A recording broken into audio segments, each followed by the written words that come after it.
Hello and welcome back to Suspended Fanimation. I'm your host, Dennis Patholkis, and this is Mr. Robot, Season 4, Episode 8, Request Timeout. And yeah, we fucking needed a timeout after that last episode. Welcome, everybody. Some of you might be new, might coming into the chat for the first time. Thank you for coming on board. Great episode. Again, like I said, we got the fallout of what happened there. Hey, David22. Let me get some business out of the way first. If you like what you see here, hit the like button, hit the subscribe button, like, share, and subscribe. Also, if you want to know when I'm going to be on again next, you can hit the little bell down below there. It's a 50-50 chance of YouTube actually letting you know when I'm going to be on. If you really want to know when I'm going to be on, go to suspendedfanimation.com. You'll see my schedule up there. I also mirrored it on my Facebook page. Speaking of Facebook, there's also a Facebook group chat which you guys can post stuff to and talk amongst yourselves, things like that. I also have a Twitter, I have an Instagram, and I have a Patreon page, but I don't have any tiers set as of yet. I will at the end of this year, beginning of next year. That's it for the plug. And also at the very end, there's one last thing. At the very end of this video, if you're still on the fence about joining up, about subscribing, there's going to be a video that pops up here that takes one video that matches the algorithm of all the stuff you've been watching as close as possible to one video in my library and pops it up there for you. Up here is going to be Saturday Morning Blast Off. So, oh man, hey Rupert, I've been watching your videos for the past couple of weeks, and this is the first live one I managed to catch. Nice, welcome everybody. It seems like there's a lot of new faces here. So as usual, spoiler alert, I am going to spoil the shit out of the episode. If you have not seen the episode, go and watch it. Come on back.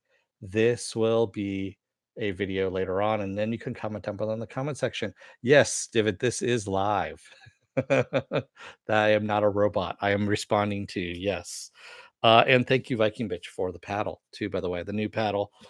So, as usual, for those of you who don't know, I do a recap and review. So, why do I do a recap? Why do I go over the entire episode beforehand? It works it itself out in my head that way. If I can go over this again this way, I sometimes come up with insights and it fires things off in my mind.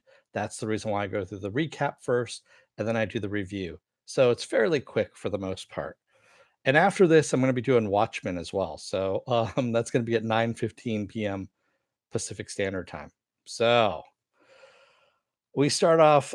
We actually had a little flashback, or not a flashback, the previously on Mr. Robot, and they reminded us that Angela and Elliot had actually gone off and run away from home. They ran away from home. We didn't know where they had run off to. So we flash back to 1995 and Angela and Elliot went to the Port Authority Museum. It's basically where you have a large diorama of New York and the boroughs, the bridges, and everything. So you have all these little buildings where you can take a look at it from overhead. It's actually kind of interesting. They have the same kind of thing in San Francisco as well. Actually, Sausalito, but still, they have that as well, which is kind of cool. So they're playing hide and go seek. And Elliot ends up running away, going and finding all these open doors and going down below to a room labeled permanent storage. And he's talking to his other self, saying that he needs to do this, is what he says. And we see him hide something behind one of the pipes and then goes running back up. And Angela ends up finding him because he comes back out there. So we come back to Vera dead on the floor, and Elliot's just zoned out. He is spaced out, and Krista is freaking out, saying they need to call the police. And she looks outside the window and sees Peanut and Javi still outside and saying they're coming up here. We need to move now. We need to get the hell out. We need to call the police. And he's just staring at his younger self, his altar in front of the fireplace, and just kind of zoned out. And Javi and Peanut in the meantime are outside and they're like, they're calling up. They keep calling up Vera and no one's answer the phone. And they're like, you know what? I gotta pee. And I know Peanut tells Javi, why don't you just go to the Arby's and pee? Or actually, Javi tells Peanut to go to the Arby's and pee. And she doesn't want to, of course, because those toilets are disgusting. And so he goes, you know what? Fuck it. We're gonna go inside. It's like a cliffhanger. I love how they use the cliffhanger thing that we need to see what happened, and exactly what we're doing as an audience. We need to actually see what happened as well. So like, fuck it, we're gonna go inside and see what's happening. And so they go inside, they find, of course, Vera's body and are like, "Oh shit." And Peanut looks out the window and sees that they've gone down the fire escape. Um, Elliot and Chris have gone on the fire escape. And basically, Peanut says to Javi, "Grab his wallet, let's get the fuck out." In the meantime, Chris is downstairs with Elliot. She's hailed a cab, and Elliot's still in a comatose state. She gets him inside the cab and she tells the cabbie, "Take us to the nearest police station. Get the hell out of there." Yeah, and in the cab, we have Wellick's E Corp holiday commercials playing too, which is just really kind of funny. Yeah, Rupert, they're not gonna be loyal to him. I mean, quite honestly, he's dead. So is his dream of taking over New York City, and who knows if he actually took over the Dominican Republic or if he was just really fucking high on meth, which I'm guessing he was really fucking high on meth because he was sucking on that glass stick repeatedly. So over at Dom's place, or actually Dom's mom's house, we see the holidays are in full swing with a whole bunch of people there, and some foul mouthed little bastard saying, telling Dom's mom, to, to go fuck herself, essentially. And his mom tells him, go in the other room, apologize first, go in the other room and tell, until you know what you did there. Hey, Kiki. And he sees some masked guys bursting into the house. He's trying to tell his mom's not having any of it until the masked guys burst in the house and start grabbing everybody at this point. Janice, in the meantime, is tied up with Darlene over at Angela's old place, and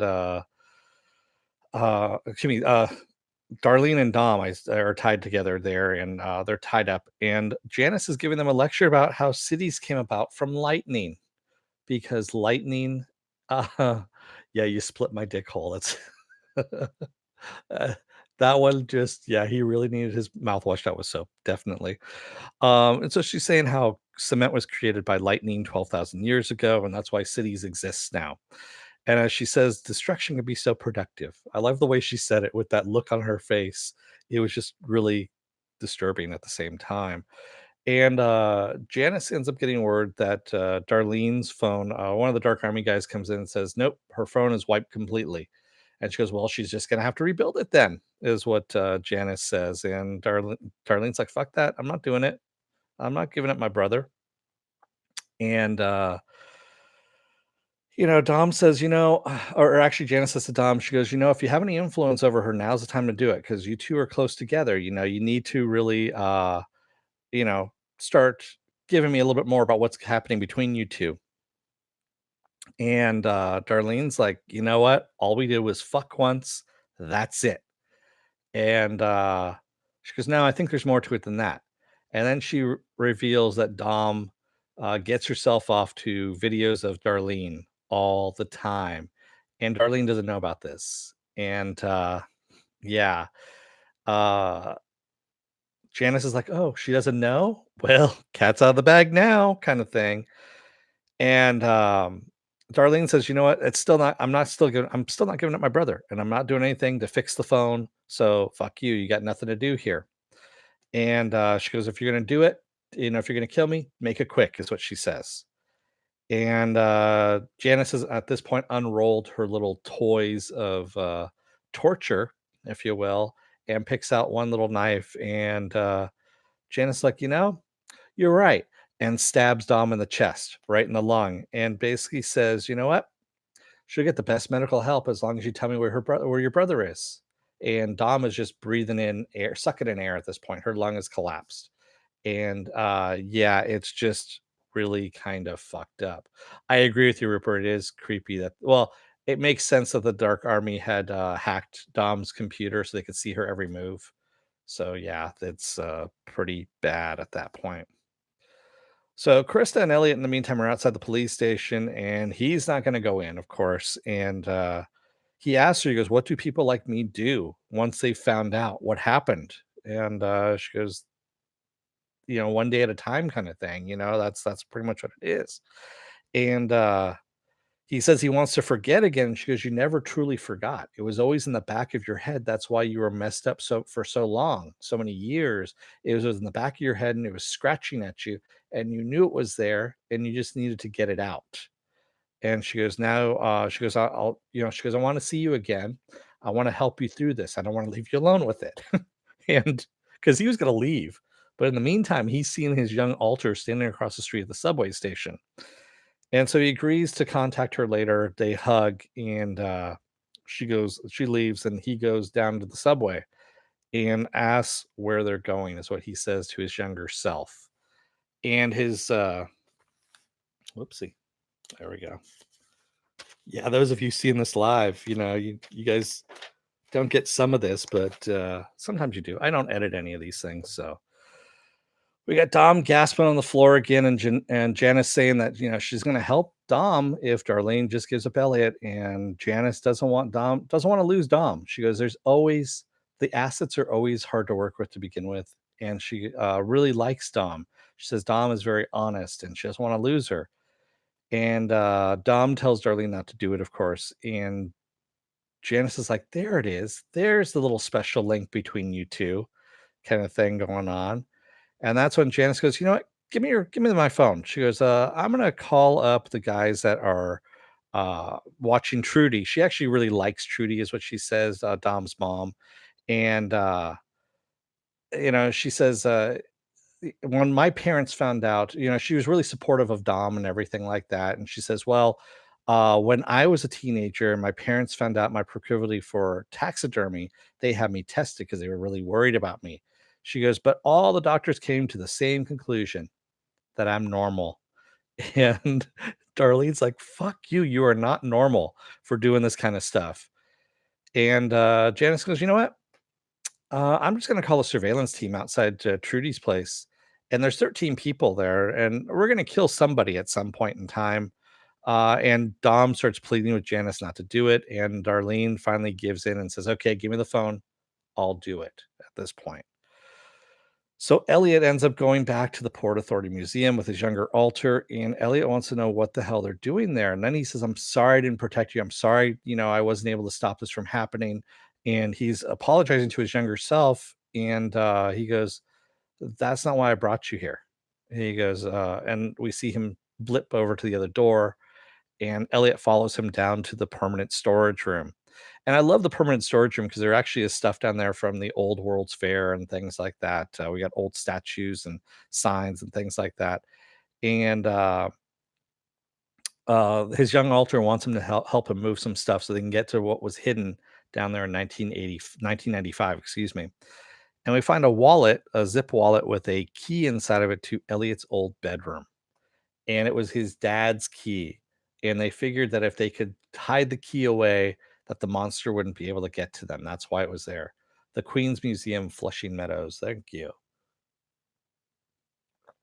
That's nice. So yeah, it was one of those things, and they said he wasn't running away from his dad. He was fighting back. That's what he was doing. It wasn't that he was running away there. He was fighting back. And yeah, Beavis and Butthead wallet. Yeah.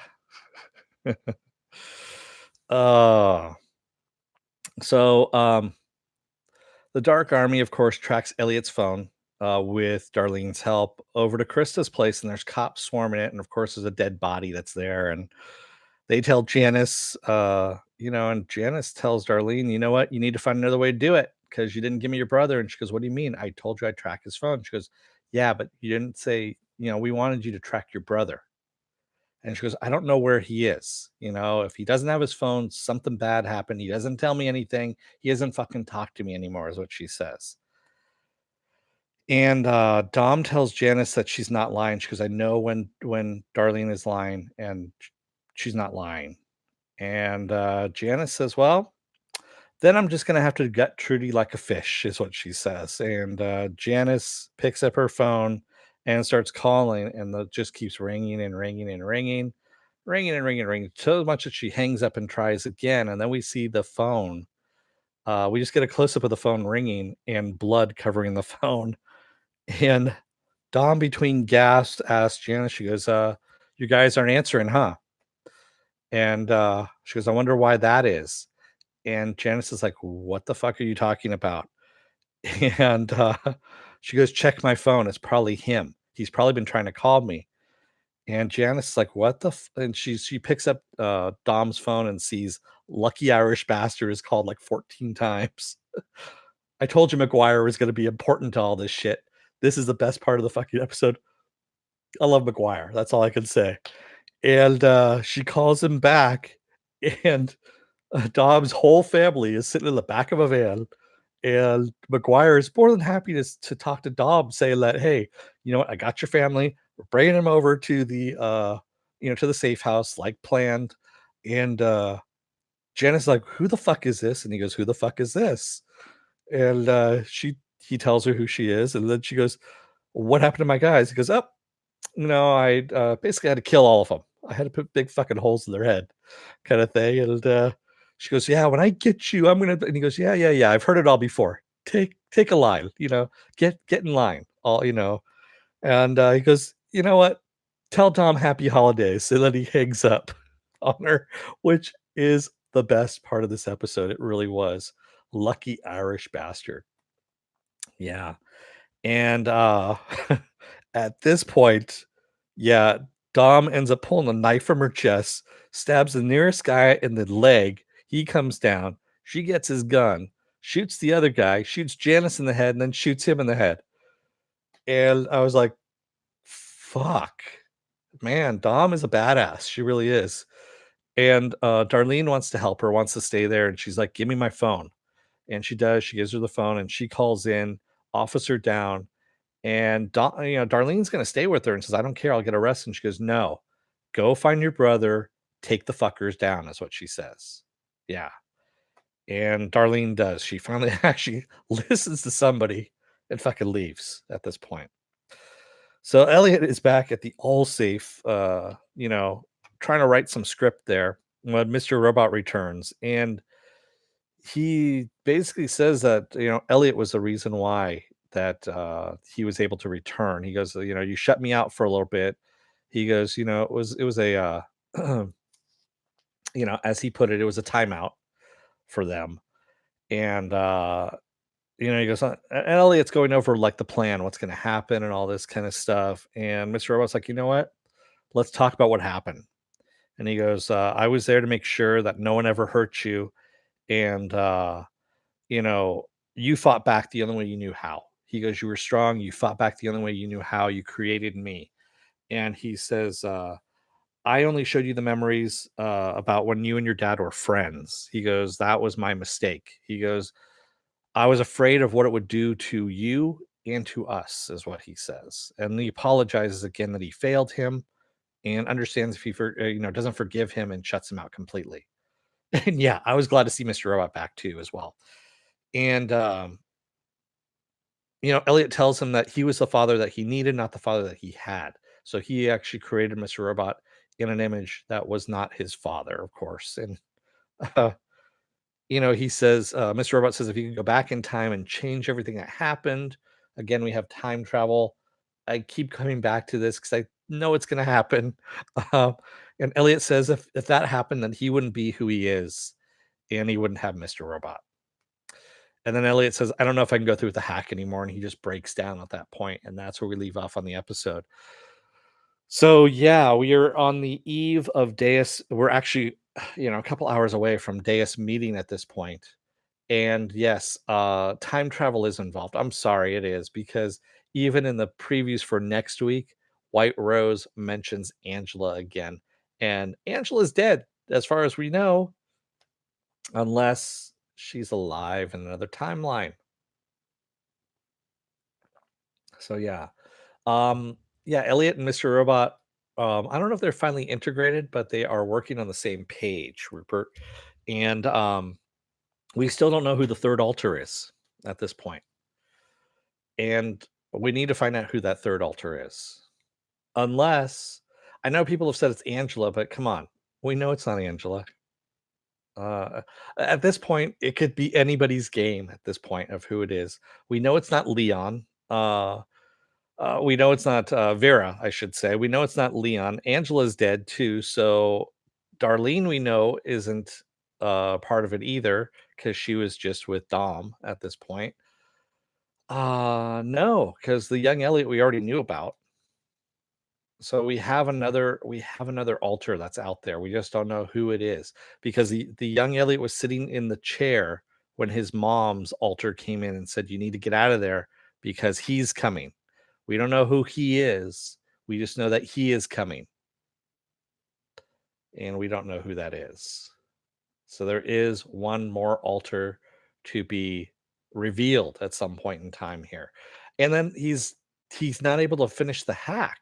Tyrell's dead. We saw Tyrell on the screen. So I mean, Tyrell is dead. Well, yes, okay. We never saw him truly die. Bright Blue, I give you that. Um, but yeah, I don't know. I really don't know at this point. It's it's maddening. It really is. It's really maddening at this point. Yeah, Kevin, I agree with you. The altar could be the mask. This is true, but who's under the mask? We need to know who's under the mask for the third altar or the fourth altar, I guess you could say at this point.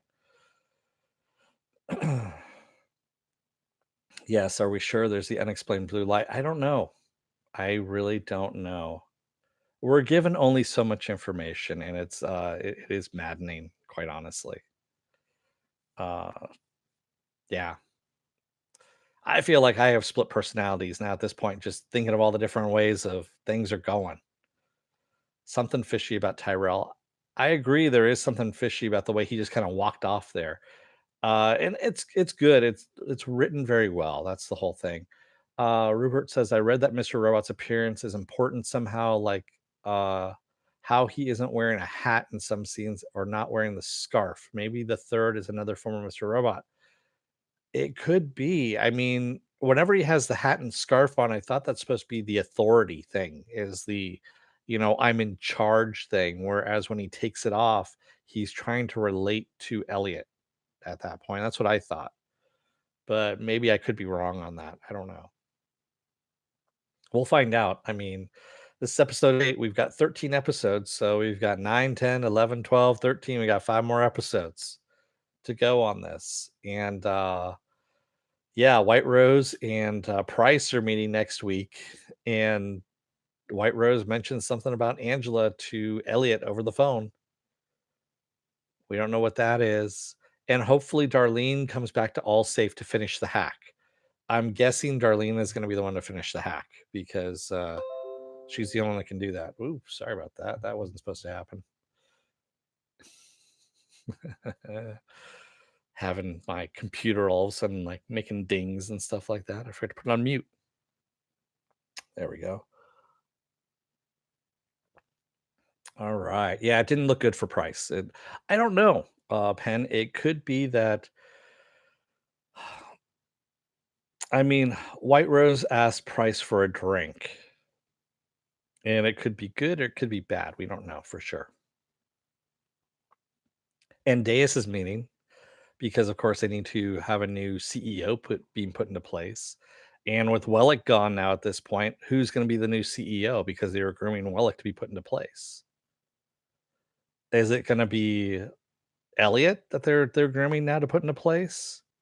Because that's the other thing too is White Rose has said we need Elliot to come to see that we're all working together, we're all on the same side. And I'm wondering if White Rose is proposing that Elliot be put into the CEO position of Ecor now at this point. That could be, the whole thing. I wonder if White Rose Zhang is going to have the other Deus members killed and run away to hide in the plant. Um, your guess is as good as mine at this point, Rupert. Well, he's gonna actually, sorry about the dog barking in the background. It's a neighbor's dog that's just going fucking nuts. It happens every now and then. Yeah, I agree with you. Elliot isn't exactly CEO material, but then again, neither was Wellick, to tell you the truth. He was I know he was working towards it, but he was a little bit of a psychopath. Not a little bit, he was a lot of a psychopath. So hey, you're welcome, Pilo Pita. Ah, man. So good stuff. Wow. Wellick was kind of kicked upstairs. So yeah, he was kicked upstairs, definitely. Yeah, Tyrell could fake it. pretty much any figurehead, all you need to do is steer them in the right direction for photo ops and things like that, and feed them things. And yes, they can get through it. Kevin Lopez says it'll be funny if the project is a machine that creates the Matrix, and Mr. Robot is actually just a prelude to the Matrix movie. Oh man. Yeah, so many different directions this thing can go. We don't know what it is. And that's what makes it good. I mean, the writing's good in this. To have this episode, I mean, this episode was we needed this to kind of slow down a little bit. Like the title says, we needed a little bit of a timeout here. Especially after last week's. Last week's was a bit of a big reveal and it was pretty heavy. And we had a lot of stuff happen within that episode, and it was a lot of emotions, and we needed a little timeout to kind of bring things down, even though it was mostly Dom at this point. Hey, Viana Rain, hello from Argentina. Well, hello. Hello, friend. Oh man. So just a reminder, episode 13, when we are done there, I am going to be giving away this little guy here, this mask. It's only going to be open to US residents only because the international shipping rates would kill the shit out of me. So it's only going to be open to US residents only. And basically all you need to do is comment down below in the comment section. And no matter how many times you're going to comment, you're only going to get one entry. That's what's going to happen. Do I think that Dom is dead? No. She called in, officer down. They are going to actually send somebody out pretty quickly at that point. But if she was dead, yes, I agree with you, Rupert. That would have been a great send off. But I'm pretty sure she's still alive. Yeah. I'm done with theories. I'm just along for the wild ride. I agree with you, Veronica. It kind of drives me nuts trying to figure out what's going to happen next. And I agree with you. You kind of just have to ride it. Just ride the wave and see what's going to happen.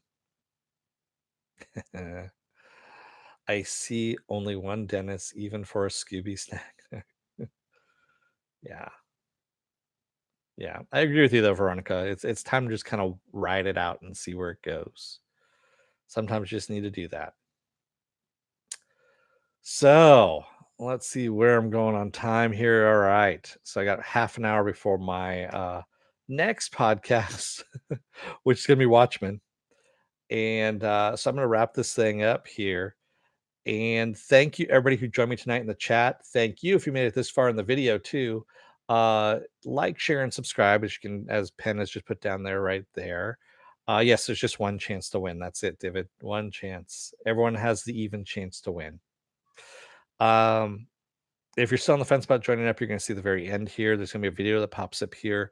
Basically, what YouTube does takes the algorithms of all the stuff you've been watching and then plucks one video that matches that algorithm up there just for you. Up here is going to be Saturday Morning Blast Off. Take a look at those, and if you like that, then you get the subscribe button down below there. Yeah, there's 55 people watching. Hit that like button before you go. Does the comment have to be clean or in English? I would prefer that, it is that way, David, because then afterwards, what's going to happen is people are going to, whoever gets chosen, I choose two people basically, one that is the person who wins and one that is the runner up. And I give them 48 hours to tell me, what their address is. And when that happens, so basically the contest runs for a week. I'm going to put all these details in that episode 13 in the text of the video, so you'll be able to see it. People are going to have a week to respond to, leave a comment, and then you're going to have 48 hours. Give me your address, and then I send that out to you. So, and if I don't hear anything back in 48 hours, it goes to the runner-up. That's how it runs. Yeah, I've done that before with some of the other contests that I've had here, and it works pretty well. There's only been one time where I've had to go through like 3 people, and I was like, finally like, "Fuck it," you know? Yeah. Hey, Pila Pila, it's your first time here. Thank you for joining in. Yeah, I'm actually I've been kinda overwhelmed with people, coming in. I guess not that many people are covering Mr. Robot for some reason, which is kinda weird. I'm glad there are people that are coming in that are watching me. I'm pretty humbled about this, tell you the truth, and I'm glad that people are liking what they're seeing and are so enthralled with the show as much as I am, and like talking about it too. So it is a weird show. It is weird also that people are not covering it too. I agree with you, Bright Blue. Uh, It'd be interesting to see the parallels of White Rose's persona and Mr. Robot because they're both birthed from trauma. Yeah, I agree. Yeah, only a shame that it isn't as talked about as other shows. I agree with you, Rupert. It really is. Yeah.